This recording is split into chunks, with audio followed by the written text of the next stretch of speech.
Guys, welcome back to the channel. In today's video, my goal is to tackle something on the Jeep Wagoneer. And what I have here right now is a replacement screen of a Grand Wagoneer that I plan to install on the Jeep Wagoneer. You guys have watched me completely put this vehicle back together.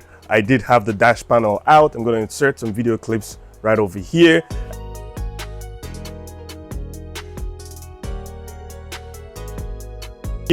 And would have been the perfect time to install the screen, but sometimes things just don't work out like you plan. So the screen came in a bit later than anticipated. We just came back from a long trip. The vehicle has been fantastic. So now that I have the screen, I'm gonna go ahead and throw it on, and I'm gonna bring you guys along with me. Right, so in the vehicle right now, you can see this is the standard screen that comes in the Wagoneer. I believe it's the same from the Series 1 to the Series 3.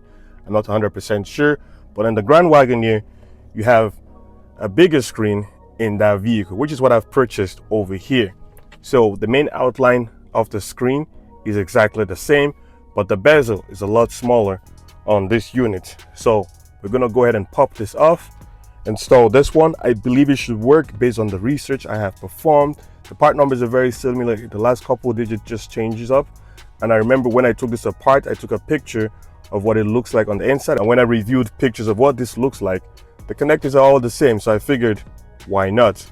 So today we're going to test this out and see if it actually works. So it goes without saying, if you're going to perform any kind of electrical work on your vehicle, it's important you go ahead and disconnect the battery terminals, negative first and the positive one, so you don't short nothing out.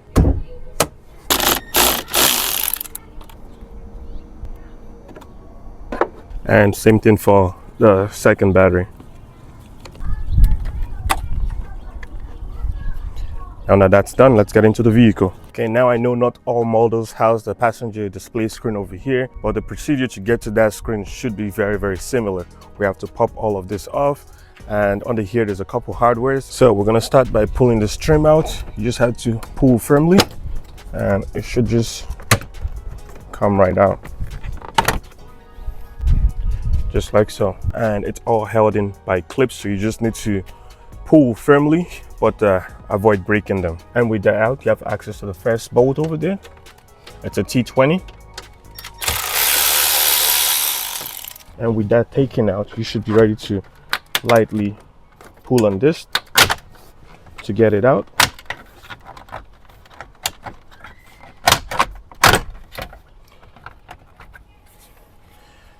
There we have it. It might sound like you're breaking it, but you have to be careful and pull firmly, and it comes right out. With that removed, there's a few hardware that needs to be removed in here. Now, before I move over to the driver's side of the vehicle, we're gonna go ahead and pull this piece. It does help to have a trim removal tool to get this out and without causing any damage. And there should be a couple hardwares underneath here. And then we're going to move over to the driver's side and repeat the same thing. So that has to come off, and this trim piece over here has to come off too. So that piece, I'm going to be using a trim removal tool like this. It usually comes in a kit of 6 or 12 different styles, and you just have to figure out what works best for you.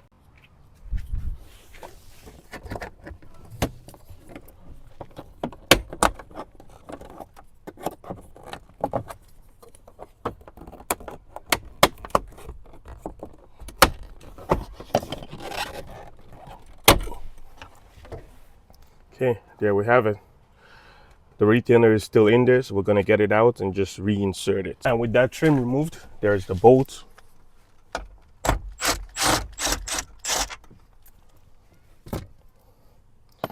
Okay, and now we're done on the passenger side. Okay, so over here, same thing, pull firmly. And we're gonna disconnect the wire. And that piece is out. And we have one and another bolt over here.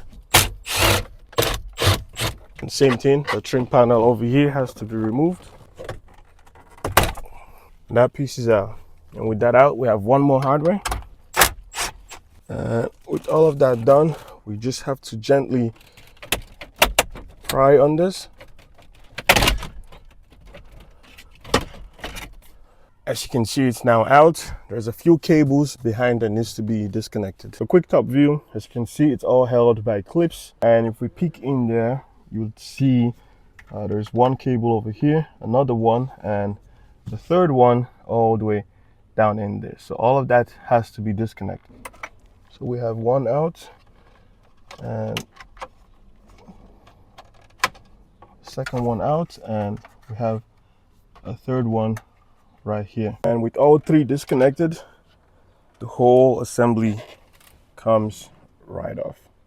So pretty straightforward. So if you've done it right, you should be left with this big piece, and I'm gonna go ahead and flip it around, and I'm gonna show you the hardware you need to remove to separate the screen from the duct assembly. Well guys, this is what it looks like flipped upside down. I still have that defect sticker over here like I pointed out when I first removed the dash panel from this vehicle. If you're gonna attempt this, let me know, do you have the same sticker on your vehicle? Because I clearly did. But now the hardware that needs to be removed is 1, 2, 3, 4, 5. So let's quickly remove that. And I'm also gonna remove the hardware that secure the climate control panel.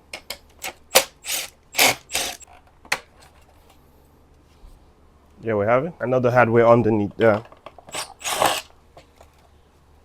Now we have the screen separated. That's the original screen, and here's the replacement one. And now we're pretty much gonna repeat everything we've just done until this point. The HVAC panel is gonna go back in place.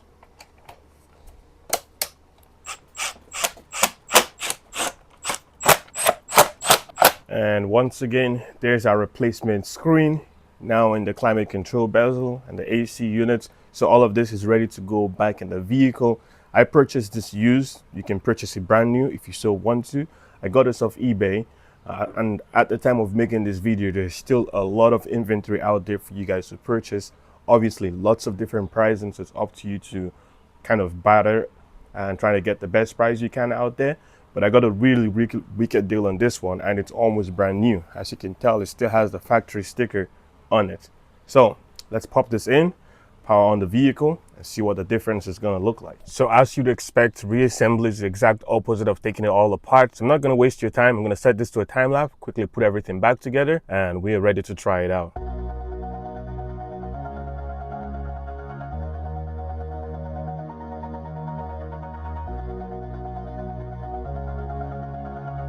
And well guys, that's what it looks like fully installed. Now I don't want to tell you that anyone can do this. It does take some knowledge and some patience to get it done, but if you're patient and if you follow the steps I've outlined in this video, I believe you can get it done with the right tools, obviously. So now I'm going to go ahead and connect the battery. I'm going to power it on and see what it looks like. And now we have power on. Let's go ahead and peel this off.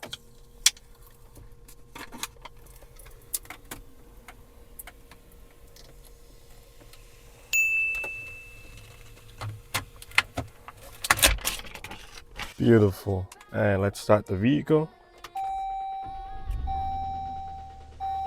Look at that. Much better.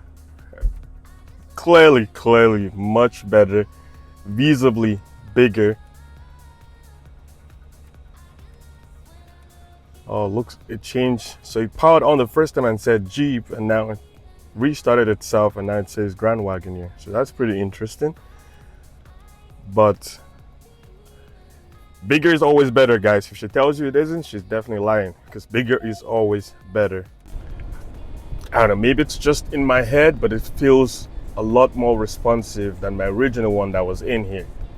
So obviously I gotta connect CarPlay and all of that stuff, but it's looking good. So as you guys can tell, it's a direct plug and play.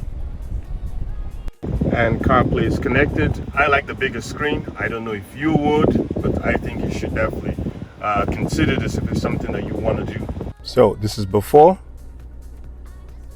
and here is the after. Clearly massive difference. If you have found this video helpful, be sure to like, comment, subscribe, because I will be dropping a whole lot more videos on the Wagoneer. So stay tuned for that. I will see you guys on the next one. Peace out.